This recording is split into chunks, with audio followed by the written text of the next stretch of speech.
Welcome everybody back to the SSD podcast or Brains and Gains podcast. I don't know which podcast this is again. All right. But I'm here with Dave McConey, and we will have some interesting things that we will cover in today's episode. But I guess we cannot miss the little bit of talk for the beginning. If you're not interested in that, there will be timestamps, so you can just skip it. But I think we have to touch a bit on the situation that we are in. So Dave, how are you doing, and how are you doing in the context of what's happening everywhere at the moment? It's a little crazy, man. I mean, it's very crazy. It's not a little crazy. At first, it was kind of like, all right, well, maybe we'll get some time off, whatever. And I was thinking it's going to be 2 weeks like that. I could go for 2 weeks off. But honestly, it just seems to be getting crazier and crazier. And it's wild because right now, so much is being done based on the projections, not based on the fact that, it's not like thousands and thousands of people within somebody's given state are already dead from this or something. It's just that when we look at the patterns, we are fearful of the potential of what could happen. So now, people know I'm a dentist, and so we closed our office for 2 weeks. At this point, it looks like it's going to be at least 3 weeks. California just mandated like an 8-week shutdown, basically. It's just getting crazier and crazier. I'm seeing a lot of speculation that things are going to go until May. Even some people now are starting to talk about, is the cure worse than the disease? Meaning that is this social isolation worse than, the actual disease itself? Yeah. And I don't know what the right answer there is. Of course it sucks to think like, man, maybe, 2 million people would die if we did nothing, and 1 million people would die if we, control it. It's like, okay, well, we can save those 1 million lives. And that is true, of course, but, some level of lives will be saved by the social distancing and all of that. But you also have to consider how many lives are going to be ruined by this economic turmoil. People are losing their jobs. Tons and tons of people are losing their jobs. It's crazy. So when you consider that, and then they're not going to be able to afford healthcare, or, the fact that all the beds and everything in the hospitals are taken up, you have people dying from other things. There's just so much craziness going on. So fortunately, I still have my job, but who knows what next month will show. Yeah, that's something that I've been thinking about in recent days a lot. The social isolation thing is great in that, there will be a difference, of course, in how many people will die by the end of it. Like the net amount of deaths will be less this way if we can avoid what's happening in Italy, for example, that they have to choose between who is getting saved and who isn't. I think I even read that people over the age of 80 are not getting treatment anymore because there are just no more beds and no more ventilation devices and things like that. So if we can avoid that, then yes, we will have a net less amount of people dying. But at the same time, to a large extent, the total amount of people infected will be similar, or it will be the same eventually anyway. And the number of people dying will be similar as well. So it's almost like the better we are with this social isolation, basically we are just delaying the inevitable to a large extent. So it also means that this whole thing will be like this for longer, which means that the economy will be crashed for longer. So yeah, it is very interesting. Like you said, is the cure in some ways beyond a certain point worse than what we are trying to cure? So yeah, pretty interesting. Yeah, obviously everybody's what we're trying to do right now is flatten the curve. Like you said, you're not going to reduce. Overall, you're probably not going to reduce the number of people who eventually get it. The idea is just that hopefully when they get it, by that point, hospital beds are available and, people are able to do much. There is a misconception. I've seen people talking about, we need more ventilators. We need more ventilators. I just saw some data showing that by the time you're so bad that you need a ventilator, 97% of patients who were put on a ventilator died anyway. So now that wasn't a huge sample size. I think it was something like 32 people were put on a ventilator in this given data. And 31 of them ended up dying. But the point is just basically people are thinking if we just had more ventilators, all these lives would be saved. And that's really not what I'm seeing. What I'm seeing is that if you're that bad already, you're probably going to die anyway. So, yeah. Not to be negative, but it's definitely not good.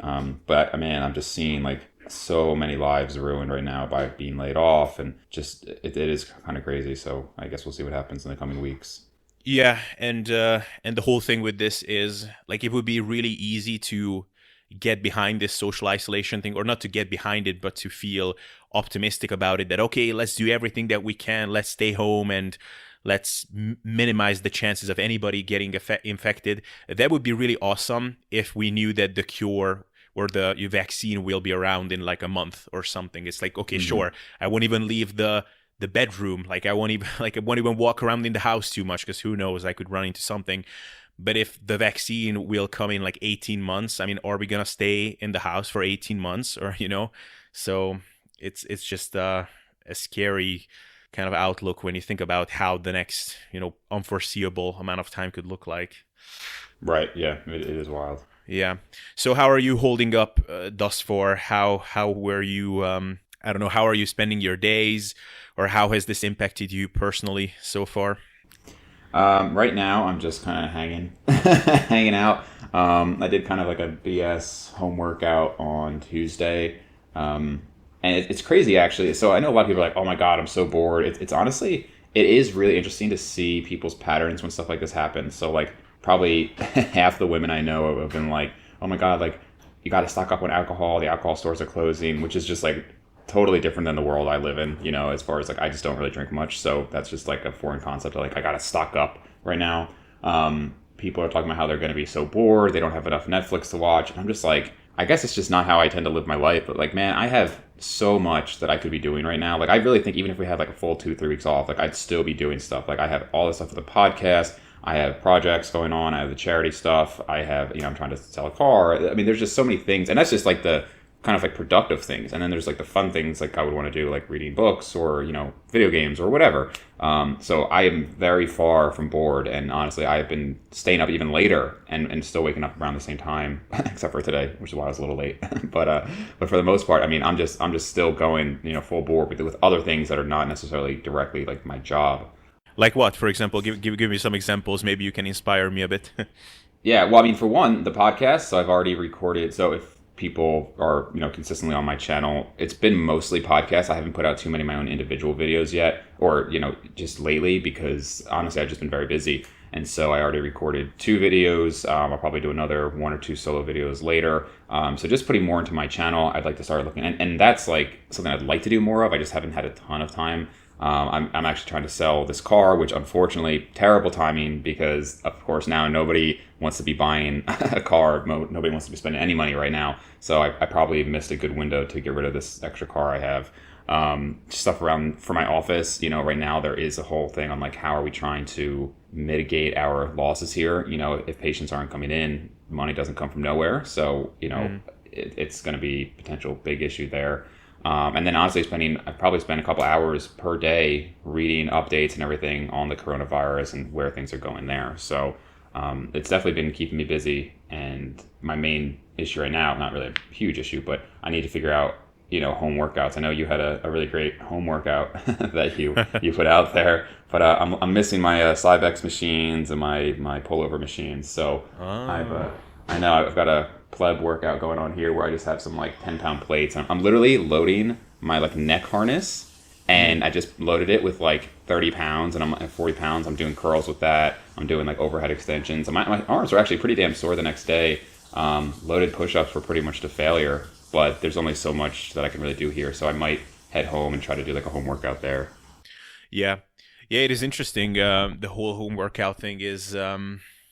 I mean, we were just talking about this in the last episode that I recorded with Sotak Andrei, that really, from at least an upper body perspective, home workouts are really not that difficult to manage. I mean, if you have really, really limited equipment, I mean, you can be pretty much fine, just because it's not that hard to find movements for your upper body muscles that you can do in the, 15 to 20 rep range at least. The lower I didn't body. listen to yours yet, but what are you guys doing for back?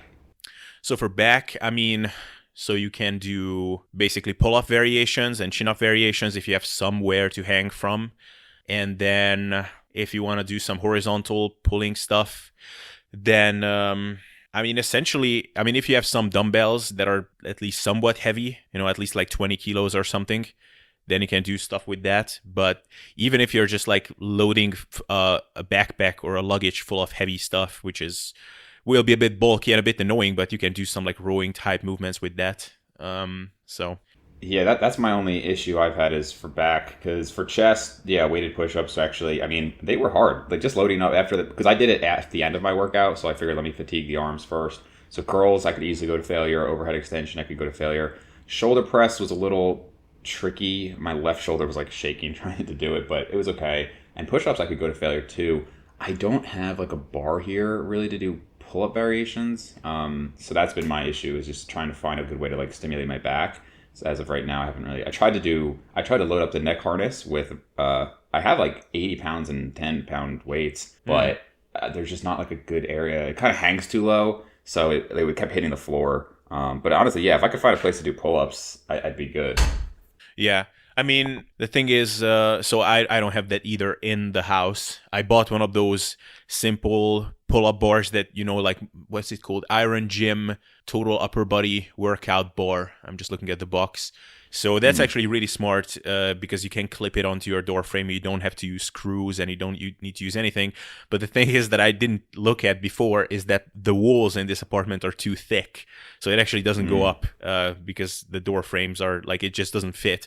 So, but I mean, you can just like, I don't know, just walk around in the neighborhood and just find some random place where you can hang from. I mean, hopefully it's not in the backyard of a neighbor or something because they might look at you There's probably strangely. like a tree or something somewhere around here I could go Yeah, on. yeah, pretty much. Or if there's like a playground or something, I don't know. But yeah, so it's not that difficult. But the thing that surprised me, how challenging I found that to be, is to just actually get myself to do it. Because I didn't expect that to be a challenge, honestly, because I looked at myself for the longest time as someone who, if anything, my problem is that I cannot get away from working out, sometimes too much. But it turns out that it's very different when you have like the whole process of going to a gym. It's a ritual in and of itself. So you go there, you have your little things that you do, you change in the changing room, you do your workout, and then you go home. Then you have your little rituals afterwards. But then just to pick a random time in the day when, okay, and now I'm going to drop on the floor and start banging out push-ups. I'm actually surprised how like unmotivated I felt so far. Granted, it's only been a week, but Right. yeah, I will have to get into the groove of things. Yeah, it can be hard to kind of force yourself to do it. I would eventually love to get a home gym. It's just I've moved around so much, it's just not made sense. Because I mean, I've basically just rented and then I move and I rent and I move all over again. So at some point, I mean, this would obviously be a great time to have a home gym, but so far, I haven't gotten there. Yeah. Yeah, I mean it is definitely something. I mean now we can all envy these people. Like so far I've been looking at because I have a really cool gym here. It's small in size, but they have everything that I would ever need basically. And so far I've been even looking at people like Jeff Alberts as Jesus Christ, like this guy has to get by in that gym with that really limited equipment. I mean, if I had something like what he has, that's like luxury. He has like Smith machine and leg press and leg curl machine and pull Right, down, right. whatever. But even I have a couple of clients who have home gyms, and one of them just has this squat rack and like kind of rudimentary cable stack in his room. It's kind of like a dorm room, and he has just that little corner set up for that. And I looked at that, it's like, well, it's great if he enjoys doing that, but to me it would be so depressing to do my workouts in there. But now I'm really envious of him, so Yeah, yeah, for sure. makes you reconsider things. What are you doing diet wise? So you've been just in the groove of things with your cutting phase. I'm imagining that it was annoying when your gym closed. Yeah, so I actually, when you and I were talking maybe last week, and we were talking about refeeds versus just more steady deficits. So before, just for the first maybe like 5 weeks or so, I was basically having a big refeed, and then I'd go to low calories. And I think both methods are fine. Like I really don't think it's like a huge difference. This week I've just kind of kept it at a more steady, 2,200 or so, which is still, for somebody my body weight is pretty low. So this morning I'm down to 195.2. So that's pretty much tied with the lowest I've been on this cut. And I'm sure that if I stay at 2,200, I will continue to drop. But I'm not, I mean, I wouldn't say I'm uncomfortable continuing the diet if I can get some good workouts in. Having just one average workout on Tuesday, I think I'm still okay to be in a deficit at least this week. But depending on what workouts I can do this weekend, I might probably just slow it down, maybe get to around 194 and then just kind of maintain until everything kind of clears up. But nutritionally, nothing's like too different right now. I just don't want to be in a severe deficit. I'm not really comfortable continuing to lose 1 to 2 pounds a week without really proper workouts. Just because right now, I mean, I'm like fighting to maybe even get a little leaner than last time, and like I think it's going to take doing a lot of things correctly to get there. So I just don't want to have anything kind of messing that up. But yeah, just 2,200 calories right now. Nothing crazy. The only difference I would notice is that before, because I was working, I could easily skip meals and like intentionally. Maybe I eat a lot on a Sunday, and then on Monday, maybe I do like a 24-hour fast. I don't eat until I get home, and I don't really even think about it. And here, I've still been busy, so it actually hasn't been too bad. And thankfully, I haven't been too hungry, so I'm not super food focused. But I definitely am aware of like, okay, like when's my next meal? Like right now, I have a huge thing of coffee next to me, so I'll probably just sip on that until I eat at like 12, then I'll eat at 4, and then 8. So I'm kind of doing like the intermittent fasting thing, but that's probably the main thing is like, they say when you're getting really lean, which I'm definitely not at this point, but when you get really lean, you want to have a distraction, from the hunger, from the food. So that's definitely tough if anybody's trying to do a severe deficit right now and they're just sitting around at home with all this food. That's definitely tough.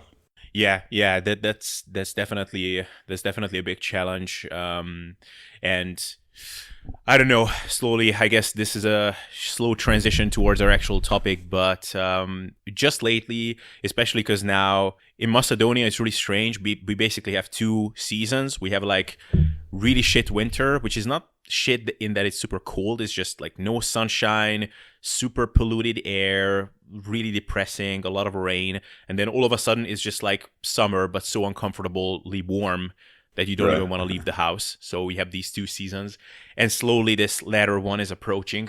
And I was thinking that, like my diet was a long time ago, and I'm not like fat, but like slowly it would be a time to like cut back a little bit just to get a little bit leaner, whatever, in looser or tighter clothing. Slowly the jackets are coming off. It would be nicer to walk around a bit leaner. Right. I still find myself having this bit of a PTSD from my previous diet. I mean, honestly, just from like walking around in the same like neighborhoods that I did got in my 15,000 steps before. It's right. I just find myself really not wanting to do it. And now it's with this home time, it's just, like you said, even more challenging. So yeah, will be something that I will have to work around or find something that really distracts me from all of these things.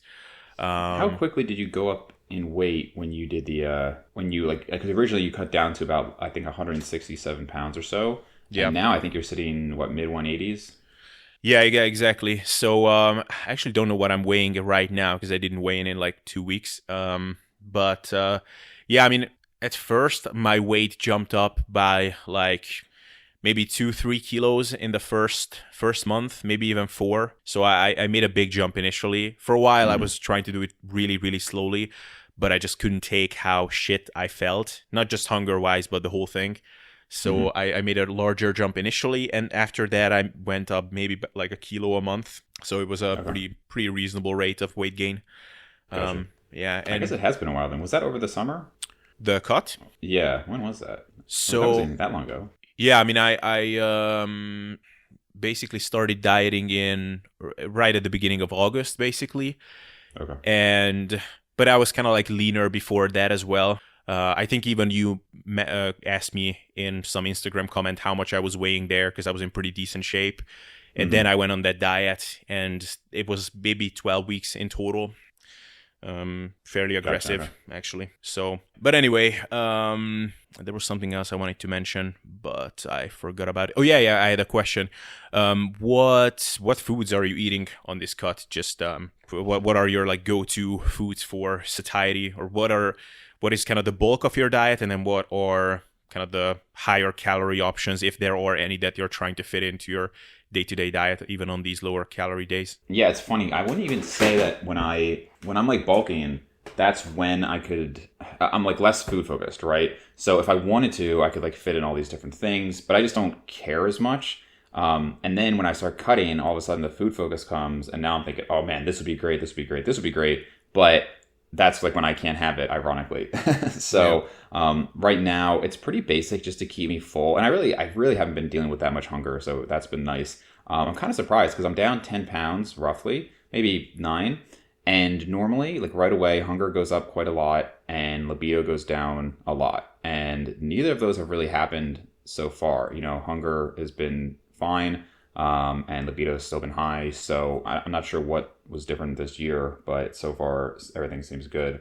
But food wise, I mean, it's really the basic stuff, nothing really surprising. Like I said, I'll have the coffee with some almond milk in the morning. If I'm like really hungry, like if I just happen to be that day, or I just honestly like right now, just because like I'm bored, I'll have like chicken broth and like almost just like a little soup, just like give me something like chicken broth with vegetables. Most of my meals are just combination of protein source, which is almost always chicken, sometimes steak, sometimes some like seafood, vegetables, which would be like spinach or butternut squash. I've been having a lot lately, which I really like. A little bit cheese and some avocado, and like that meal variation is just like what I have each time. Like I could look back on like the Fit Day account that I'm still using, and it's like butternut squash, avocado, chicken. Next one is butternut squash, avocado, chicken.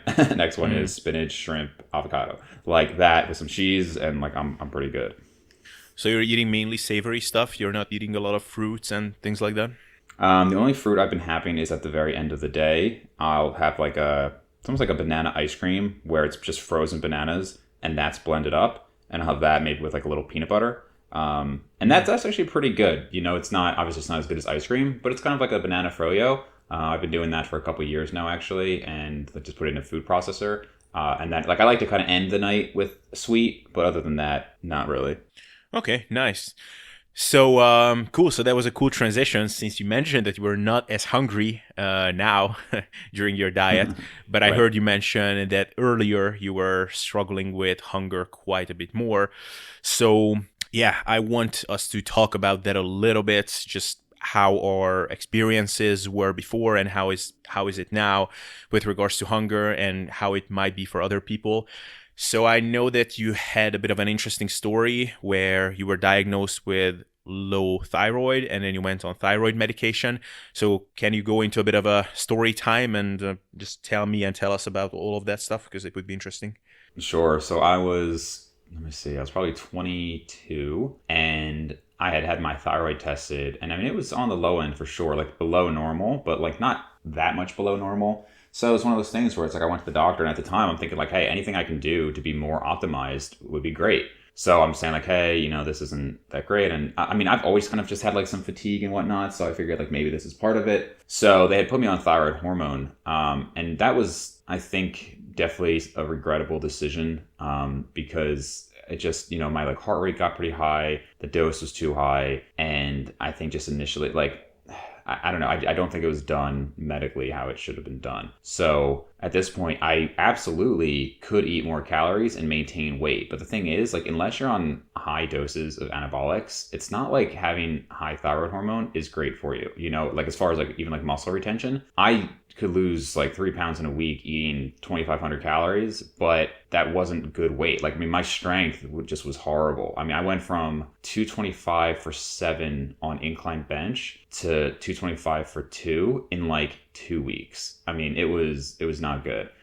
So that was one thing. Like, I definitely, unless you're like on anabolics, I would not recommend it for fat loss. But then secondly, I mean, it wasn't like really necessary, because once I got back to bulking up and everything off thyroid hormone, my thyroid levels were normal. So I don't think it was something that I really like needed or should have had prescribed for me. But I will say it definitely gave me some interesting insights. And one of the things that I had mentioned in that, like telling that story, was that it really seemed to change my hunger. And this was like just the perfect storm of poor eating habits and like a bad relationship with food, because I had just gotten pretty lean. So I was down to like 170 at the time, and I had been on this thyroid hormone, and I'm thinking like, okay, I'm going to just like really lean. Well, lo and behold, I started like just having these like massive cheat days. I just moved to an area with there was like a lot of like great restaurants and everything. So I was having honestly like a full on cheat day probably every third or fourth day. And then I would like crash after that and then have another one. It just wasn't good. So the thyroid hormone though, I mean, it made me crazy hungry. And I don't know if it was just how much I was on or what, but I literally for like 12 years just never cheated on my diet. I literally would like keep track of how long it had been since I even had like a cheat meal or, a meal off what my diet plan was. And for the first time in my life, I had numerous nights where I would like be up until like 1, 2 in the morning, just like having that battle. If anybody's ever had any like binging before, you just kind of know like there's this almost like internal battle you have with your head of like, maybe I should have this, maybe I shouldn't, maybe I should have it. And then like you maybe convince yourself, well, my night weight is light, so maybe I can justify it. You do these things, which is like I used to do that. I used to weigh in the morning and at night. And if it's like, well, my night weight is kind of low, like this should be fine. I can start my cheat day the night before or whatever.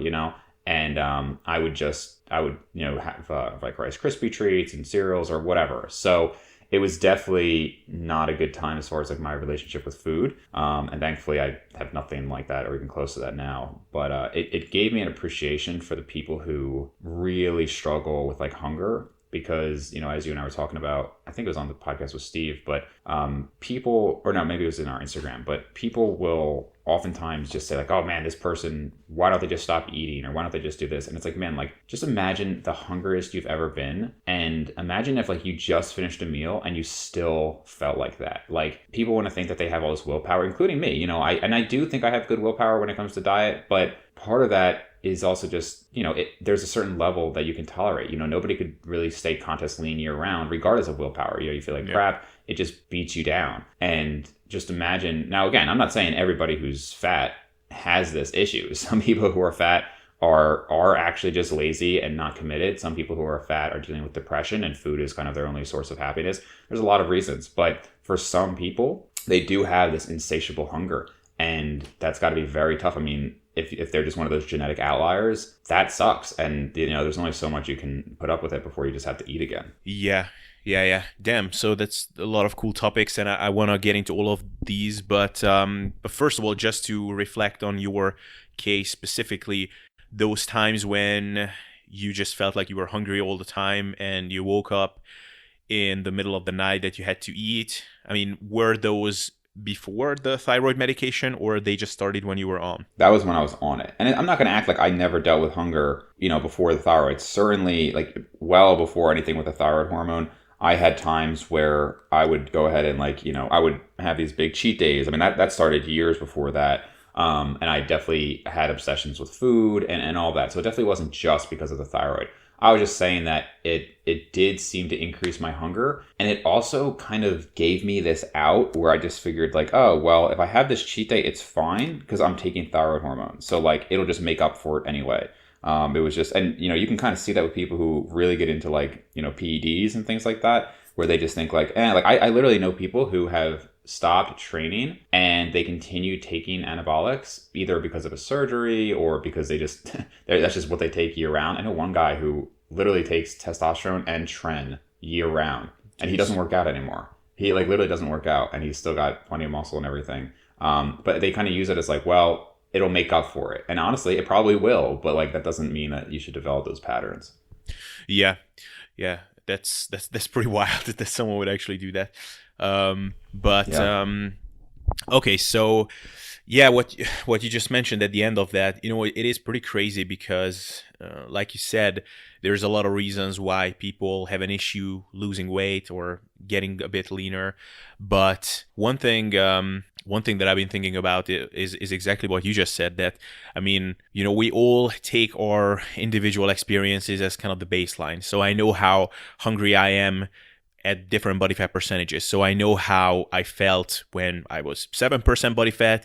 I know how I am when I'm approaching 20% body fat, and when I'm just at my normal kind of leanish athletic type look, how I am during those times. So it's easy for me to think that everybody should be the same way. But at the same time, yeah, if I imagined that the way I felt when I was at 7% body fat, still in a deficit, just everything is revolving around food, waking up in the middle of the night, thinking about food, waking up in the morning, the first thought is literally food. If I imagine that someone maybe at 20% body fat is already feeling like that, I don't know how frequently or if that happens, but if that is, and then maybe someone like that would come to someone as a client and the coach is baffled why they just cannot adhere and they have all these challenges, it would be easy to think that that person is just a pussy, they're just lacking willpower altogether. But I mean, imagine that. And then, I mean, where would that even end? I mean, maybe for those people, it could be literally impossible to get into close to stage condition. I don't know. It's pretty fascinating. Yeah, I mean, there's certainly going to be people who it's just too much of a struggle to do it. And again, I mean, that's probably the minority. You know, most people can lose fat enough to get to what most people would consider lean. But, you know, you just can't ignore the fact that there are those people out there that can have a really hard time beyond what you're maybe used to dealing with. Yeah, and the thing that is kind of more of a personally sensitive topic to me, or just personally interesting at least, is that the same thing applies in the other direction as well. So, you know, for the longest time, I had this, what I hopefully don't have anymore, but this very cynical, or almost, I just had this annoyance towards people who were coming into my Facebook group and typing messages like, "Hey guys, so I have such a hard time eating enough food." And one guy said that, if you're listening to this, dear commenter who said this, I apologize in retrospect if I was a bit too cynical. But this guy said that he doesn't go out to eat with his friends to restaurants because he's concerned that in a restaurant he would not be getting in enough calories. And, you know, for me, I was reading that and I was thinking that, man, you know, one of my personal prides and kind of accomplishments is that through years of trial and error, failures and struggles, I managed, for example, to develop simple systems for myself, which allows me to go out to a restaurant, enjoy myself, have a social experience, and not overeat. That is something that I take pride in. And then some jackass comes in and says that his problem is to not get enough calories in a restaurant. It was like, you know what, dude, just get your shit together. Don't freaking kid us, and just go and fuck yourself. Like, honestly, that was my mindset. I honestly thought that some people have just such a comfortable life that they are just inventing problems for themselves. Now, I'm honestly saying, luckily, that I no longer have that perspective, because deep down I knew that probably I am wrong, because the world is just not that simple and people are just different. And if I imagine myself at, say, 20% body fat, where my hunger signals are very low, much lower than they would be when I'm at 12% body fat, let's say, I wake up in the morning, usually not the least bit hungry. It will be a couple of hours until I even desire to eat anything nutritious and healthy. I go out to a restaurant, I don't really have any kind of cravings. And if I go for something really tasty and big and kind of overdo food a little bit, you know, I can feel pretty damn uncomfortable. I feel gross. It's like, oh my God, all this food, Jesus Christ, what have I done? And my stomach feels distended. And yeah, food is not so much fun in that context. And if I imagine someone feeling like that after every single meal almost, even if they don't eat a lot, I mean, that would not be so much fun. I mean, I can imagine that being an issue, you know? So people are just different. Yeah, no, I mean, you see that. I mean, I even look at like my parents, and you know, it's interesting because like my dad has always had, like, I've always kind of like admired how much he had done, you know, like just with his life. You know, he was in law school while running a business, while having just had my brother, and being with my mom, and working at an airline. I mean, there's just like so many things going on that he was able to do, but he's never really successfully been able to lose weight and keep it off. And you see that with a lot of like highly successful people, where it's like, man, like this person's a CEO of a company and they're like so dedicated to work, but they're obese. They just like can't control their diet.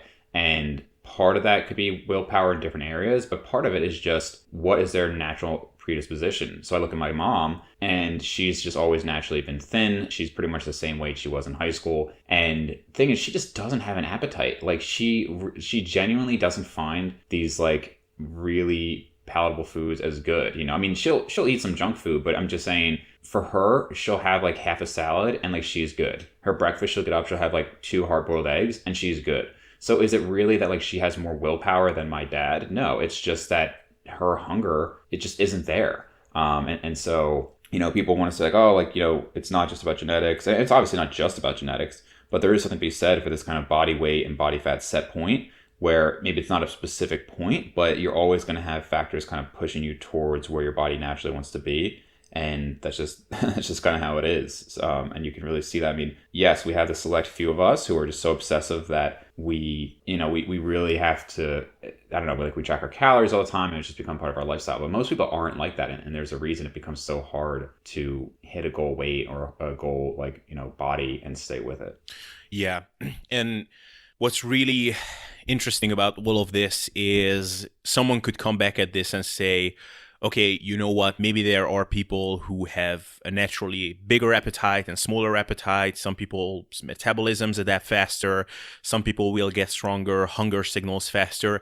But you can always make up for that with higher satiety foods. And that is true to a large extent. I mean, the people who, so let's say there is that really unlucky individual who is at 25% body fat, is already feeling like I do at 7.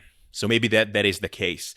Still, it is, I think, statistically very, very unlikely that you will walk in on an overweight or obese person who is really struggling to get leaner. You walk in on them and they're sitting at the kitchen table with a massive bowl of salad, and they're looking at you with their mouths full of salad, and they're like, oh, sorry, I broke down again. I just cannot control myself. This was the 5th bowl of salad that I ate today. Right. That is probably unlikely, right? So usually, yes, hunger signals will differ and all of those things, but generally the people who have a really hard time getting leaner, the biggest challenge for them is that they just cannot break away from really calorie dense and really, really tasty foods. And that is going to be true in general. However, the degree to which someone is getting like a really strong hedonic response from those foods probably also differs. So I know people who, I mean, some of them are fitness professionals. They are really smart. They have a lot of experience. But for them to just not eat candy and not eat these super sweet, super pleasurable stuff is really, really difficult to break away from all of that. For me, I like eating. So that is a challenge for me, that I kind of, you could call me an emotional eater. You know, I have a bad day, I eat something. It doesn't even have to be super tasty, but I can just eat something and it makes me feel a little bit better. But I'm not really a foodie. Like, I don't really require super tasty stuff. So, Right. but if I got that kind of a response from eating a pizza or something, that I would be like, Jesus Christ, like this is like heroin, probably would be a lot more difficult to break away from all of that. So Yeah, it's actually it's almost more fascinating to me or interesting to me at this point than, and I mean, I noticed 3DMJ go in this direction years ago, and I think it's because we know how to lose fat. Like, it's really not that complicated at all. It's hard for some people, for a lot of people, but it's not. It's so basic at this point. It's just like, yeah, you just literally need to eat less calories than you burn, or sorry, you need to burn more calories than you eat. Yeah, either way. yeah. And it's just basic, right? Now, that's really hard for a lot of people long term, but it's, I don't know, I wouldn't say it's boring to me, but it's just kind of like, how much can you talk about it? But when you start talking about all these different things about like different genetics and how people's different society plays in and people's different activity levels and how, like, what really goes into that, even just like the psychology behind it, that I find is interesting because, you know, what's the quote? Like, we don't have a weight loss problem in America. We have a like weight maintenance problem. People lose the weight all the time, but they can't keep it off. And I think a lot of that is more important, even not even just interesting, but it's more important than how can we lose fat the fastest. Like, man, like whether you lose 2 pounds this week or 3 pounds doesn't matter nearly as much as once you've gotten the weight off, how are you going to keep it off? Yeah. And that's where, I mean, for example, I really found it to be fascinating what Greg Nuckols posted on his journey, that for him, really the biggest challenge is just eating bland foods, which for me is not, for example, because I'm not really a foodie, when I'm done with a cut, for me, it's pretty easy to just eat more, just adding some more fats and almost view it as a calorie supplement of some sort. Like, okay, I finished this cut, my libido was a bit low, I can tell that I'm a bit low in fats, so instead of 2 eggs in this meal, I will have 3 or 4, or I will, instead of half an avocado, I will have a full avocado or something like that. But for some people, I mean, it is just actually not a sustainable strategy for them to completely forego some of these really yummy foods. But for some of them, it actually is a workable strategy to have just a little bit of that. So yeah, I don't know if you read that post of his, but he said that, you know, I'm still eating some donuts and these things, but I will just have a bite of that donut or something like that. And to me, that's super awesome that someone can actually figure that strategy out and it actually works for them. Personally, for me, if I tried to do that, that would be like playing with the heroin needle, basically. Like, it would just be a massive struggle of willpower. So I don't know. I mean, there's definitely a level where it's not worth it to me. And like, people would say that, I mean, and I've done it both ways. You know, I'd be like, okay, I'll just have a bite of this. And I like to be able to just have a bite of something for sure. But there are times where somebody's like, oh, like just have this, and it's like there's a point where it's just not even worth it to me, and it's not even like, oh, because if I have one, I'm gonna binge or something like that. It's more just like, it's like if somebody said like, hey, like you can have half a piece of pizza, it's like I don't want half a piece of pizza. Like it's just Yeah. to me, it's like no, like I'll either have two pieces of pizza or more, or I'm just gonna eat something else. Like I mean, yeah, I guess I could incorporate it so I have the half piece of pizza along with the rest of my meal, but it's like I don't really care enough to do that. Excuse me. Except like maybe if it was like a social situation where it's like that's what's available, then it's like okay, I'll just eat what's there, and I'll just modify the amount. But for the most part, I would rather just have a time when I can eat like how much of it I actually want to eat, rather than just having like a bite here or there. Again, though, like I can think of an exception recently where somebody had a birthday, and so like I just was interested in trying the cake because it was different. So I had like two bites of the cake. But normally, no, I wouldn't just want to have like a bite of donut here or like a piece of cake or something like that normally. Yeah. Speaking of the maintenance, and by the way, I am the same way. That's for the longest time, that was my policy with desserts in restaurants. When I'm going out to eat, I will have my main dish, I will have a glass or two of wine generally, and then I will just skip the dessert because it almost ruins the experience. I mean, probably some listeners are bored of me saying this because I repeated this a thousand times, but if I have some small piece of chocolate cake or some small whatever ice cream or something, I just feel like my cravings are ramped up once again, and I don't have that nice, satisfying feeling after the main dish. So it is not even, and people are often looking at me and thinking that I'm obsessive or I'm that strict. And honestly, no, it's just easier for me this way. But anyway, what I wanted to ask is so if you finish this cut that you're doing and you're getting down to your leanest ever physique, do you have any kind of idea as to what you would be doing afterwards, or what would be a viable strategy? Yeah, I mean, I think one thing I was going to comment on earlier is that it's interesting to see as I've gained muscle over the years and appetite has gone down, like just what's easy for me to maintain. I mean, obviously, like when I was a kid, I was fat. So like that's kind of like where my natural point was. But now it's honestly hard for me, like just eating normally, like whatever I want kind of a thing, to get much over 200 pounds. I know for some people like Steve Hall, they'll have to actually like force feed themselves. For me, it's not to that extent, but well, I guess it depends on the food that I'm eating, obviously. But it's just interesting that like I can still maintain, a crappy 4-pack or whatever at 200 pounds and with it pretty much eating whatever I want. So I would like to get down to about 180, which 2018, I went on a cruise and that was the first time that I had seen below 180 in probably 4 or 5 years. And that was pretty lean for me, not like crazy. So I'd probably like to get around there this time and see how that looks, and then just slowly get up to and maintain around 185.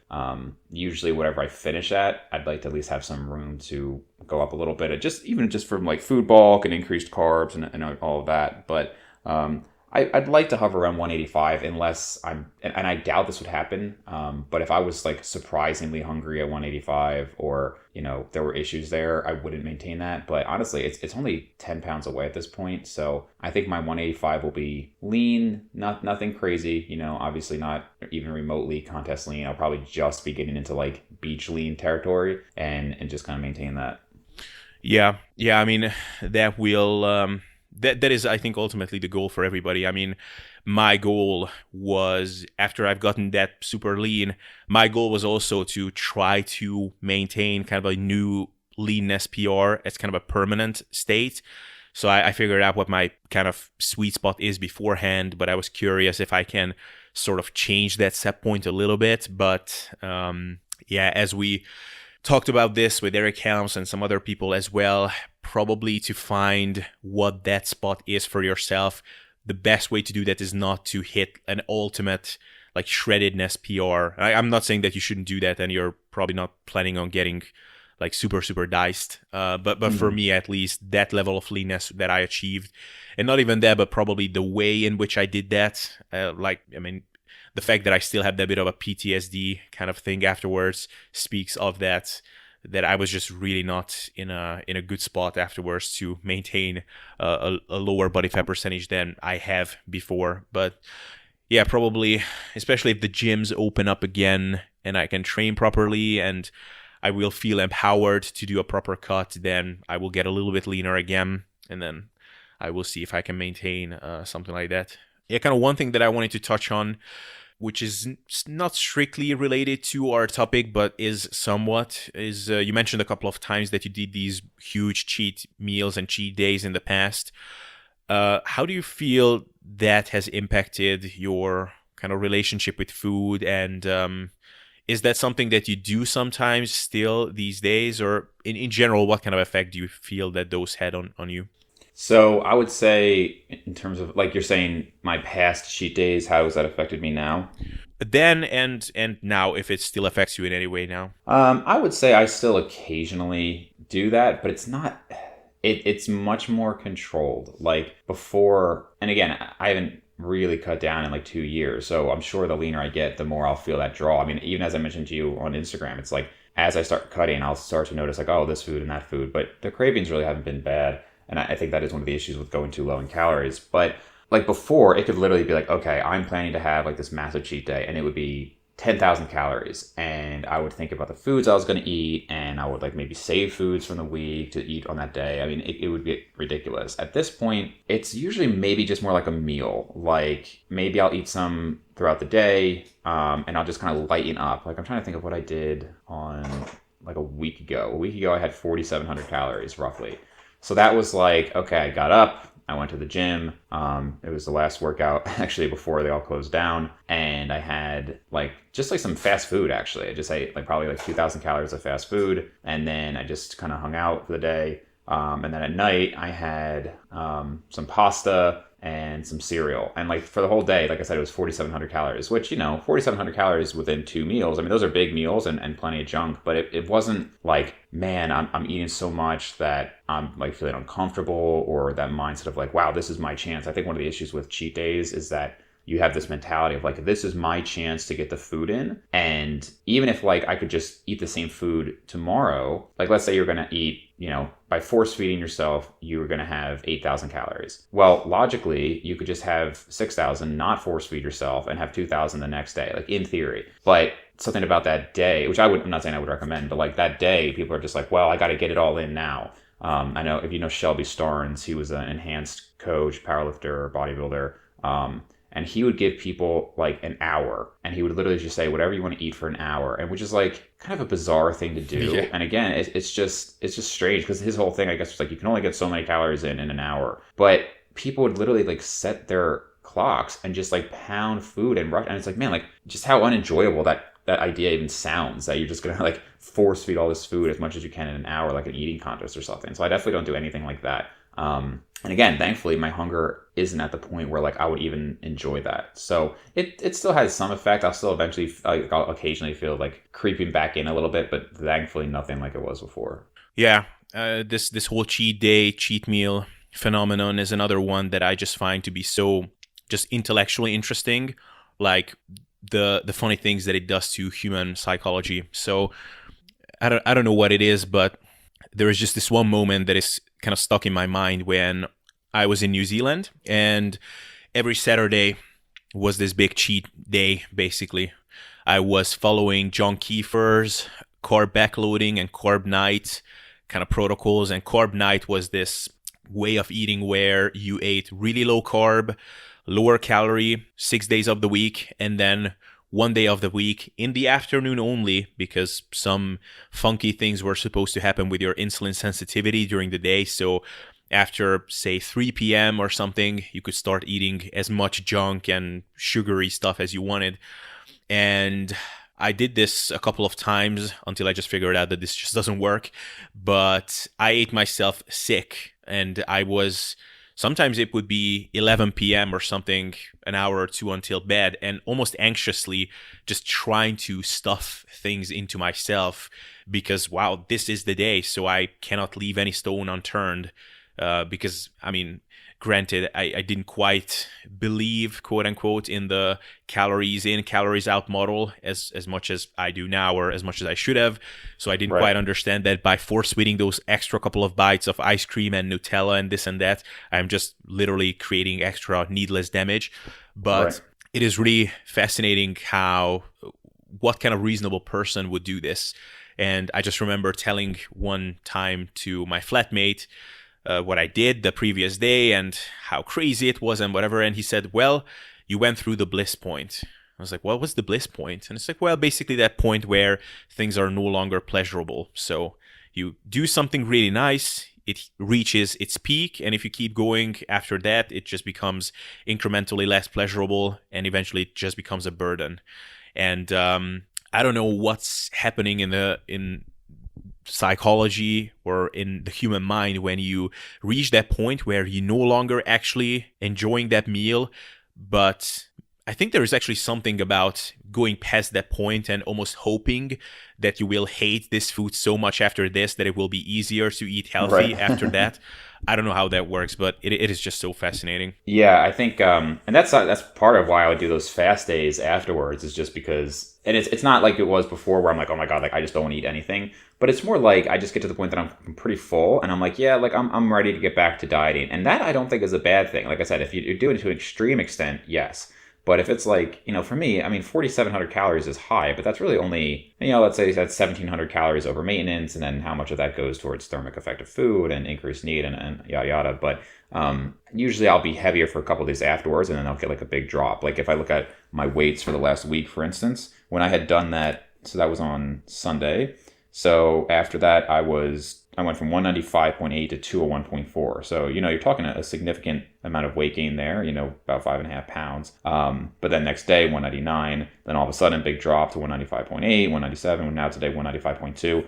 I'm guessing, and that's with me doing higher calories during the week than I did before. So even with that, by the time I get back to Sunday, I'd probably be down about a pound from where I was. But I kind of like that it gets me to that feeling of like, like I really don't need much more than this, like I could just kind of go into my dieting phase again. Yeah. Why do you think that is, by the way, that now you feel like you don't need as much food or your appetite is lower than it was before? Do you think it is because you're less active, or what do you put that down to? I think part of it is increased muscle mass. As far as like just being able to eat more, if I was always having to eat 2,500 to maintain, and now I can maintain on like 3,200, I'm just getting to eat more food. So that's one benefit. I think part of it is just age. I mean, it's not like I'm old, 28, but you do hear a lot of people talk about how like when they were teenagers, they were just voracious, and then they get into like their late 20s, their 30s, and they just don't have the same appetite. And like, don't get me wrong, I can still eat a lot, but it's just different than it used to be. And then thirdly, I do have some GI issues. And so I really run into issues now if I start trying to push my body weight, like trying to get up to 205 for like the overhead press gains I was trying to get. That there was a noticeable issue with like my stomach and like just having issues digesting that. So that was honestly the main reason I cut. I would have liked to have extended it longer to try to hit like further OHP things, but it was like really like not good for my body. So within like a week or two of dropping calories and just not feeling that like need to keep eating the food, I just felt so much better. Mm-hmm. Okay, that's interesting. So that is the solution, basically. If you want to stay leaner, just develop some GI issues from eating a lot of food. And Exactly. but I mean, jokes aside, actually, that's basically what gastric bypass surgery does, or isn't it? So what that basically does is it decreases the size of your stomach so that you literally just can't eat. Like you would be forcing that into your stomach, so it would become uncomfortable. And it does actually work for a lot of people, but I mean there are people who have like still eaten so much that they actually like break that seal. I have a patient recently who had gotten it done, and she's down like 30 to 40 pounds. She's still quite overweight, but she's down significantly, so that's great. She's actually mentioned that it has changed her taste buds. She said she just doesn't like the taste of things as much anymore, which is interesting. Yeah, that is pretty cool. Yeah, there is just one thing that I always like to point out to people that does happen inevitably to everyone. I mean, the leaner you are, the more you're going to appreciate blender foods. And that is a permanent change, basically. So a permanent change as long as you stay leaner. So, you would think that, okay, so maybe you're going to be 10% body fat instead of 15 or 12 instead of 18 or whatever. And man, my calories probably will have to be a bit lower. I won't be able to fit in this and that food.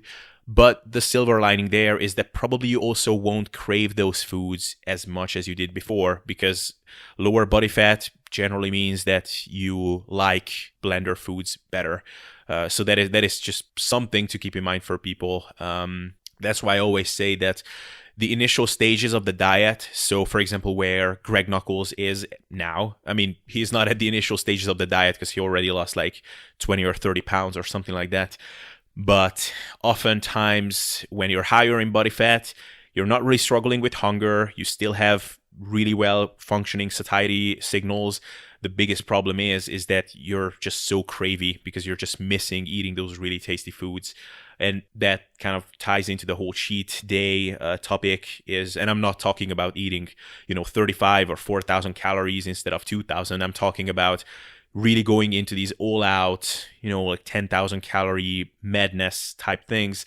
Is that, I mean, if someone is doing that every week, it's just you inevitably forcing your mindset into that way of thinking where, okay, so Monday until Saturday, that's my basically just preparation for that one awesome day during the week, which also means that whatever I'm doing in these days is restrictive, it's unsustainable, and it sucks.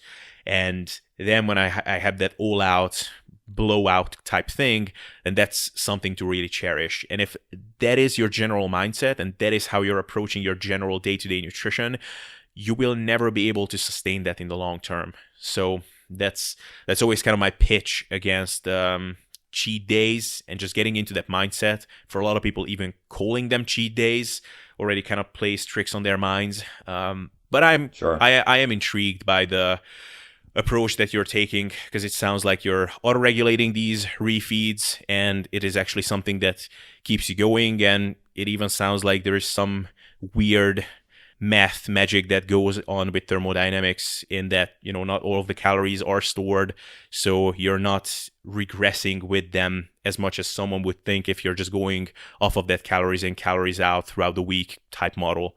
So yeah. Are you referring to what I'm doing now, or are you referring to when I had like the huge cheat days? What you're doing now. Yeah. I think right now I still would be following kind of the calories in, calories out model. I mean, if I look at my average calories, they're on the lower end. I mean, I started cutting February 10th. So by the time I was tracking, the averages have ranged, like my 7-day averages have ranged from a low of 1960 to a high of like 2800. But I mean, if you were to take the average of that whole cut, they're, mid 2000s. And for the last week or so, they've been averaging, even with those, higher calorie days, maybe about 22 to 2400. So that is a calorie level that I definitely think at my body weight and activity level, I would be losing weight. Mm-hmm. So when I mentioned before on things not really adding up, that's really referring to like those massive cheat days. When I had done that day where I had like 20,000 calories, I still lost a pound by the next week. I can eat, I guarantee you that like I could eat 10,000 calories today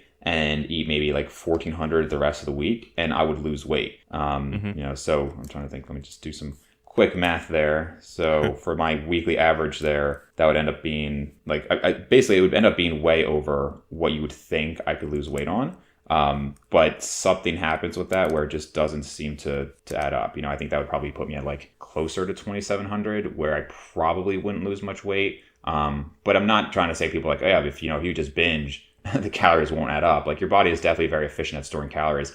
It just doesn't seem to quite add up for me when it's to that level. Honestly, like you're probably just crapping some out and, other things are happening there. But for the most part, no, I mean, we're still going to be following overall calories in, calories out.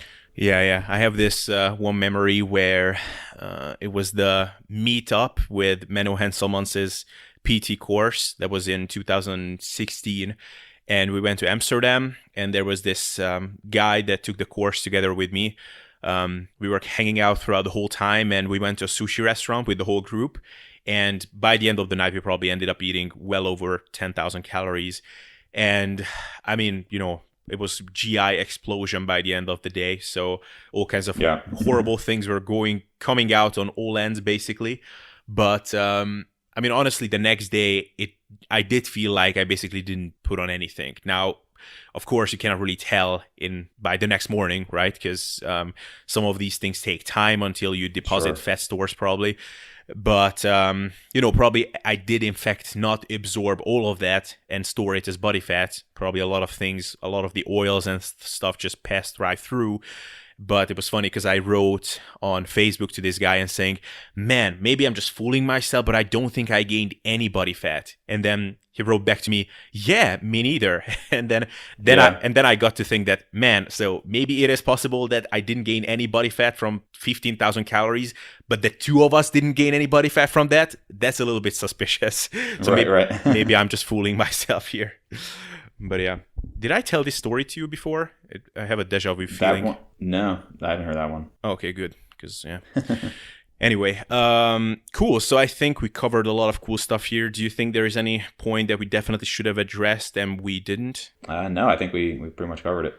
Cool. Then the last question is, as someone who is researching what's happening with the corona situation, can you tell me when my gym is going to be opened? Dude, I wouldn't be surprised if gyms are closed for honestly like 2 months with the craziness going on. I have no idea in your country though. You would be surprised if they were closed or if they weren't? I wouldn't be surprised if they keep them closed for well over a month at this point. Yeah. Yeah, it is. It is just, anyway, maybe in the future we can do a separate episode on corona as well, because it's not like something that you cover once, because the situation is going to keep changing and evolving. So for sure, we will be more clever about it.